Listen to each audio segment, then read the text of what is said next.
Tourism is one of the sectors suffering the most in Hong Kong. To help ease the economic impact, the government has announced $12 million in subsidies to travel agencies.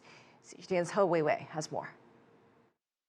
The weather is still warm in Hong Kong, but tourism has entered winter. Tourist numbers to Hong Kong began to drop since July by about 5% year-on-year. In August, it plunged by nearly 40%. Figures for September and October are still unknown, but can hardly be positive as the protests have turned violent at times. To help revive tourism, Hong Kong announced a new plan of cash subsidies. We'll provide a maximum of 100 million Hong Kong dollars in subsidies. We hope that can benefit travel agencies and tour guides directly and help boost related industries such as hotels, airlines, retail, and so on.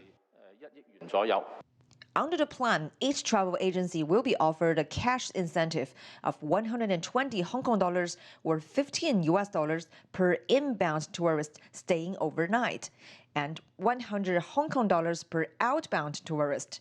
The subsidy ceiling of each travel agency is 60,000 Hong Kong dollars.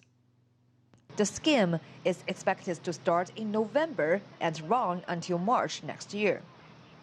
The subsidies are given to travel agencies rather than tourists. So some are wondering, how can this plan encourage more tourists to visit Hong Kong? Local tour guides have different opinions. I think it's helpful. At least this shows the government's support for tourism. Therefore, travel agencies will have more faith and try to survive.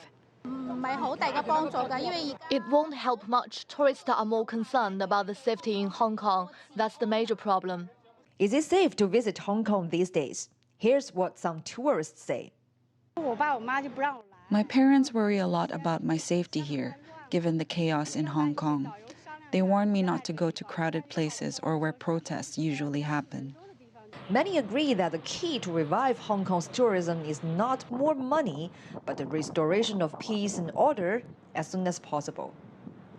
He Weiwei, CGTN, Hong Kong.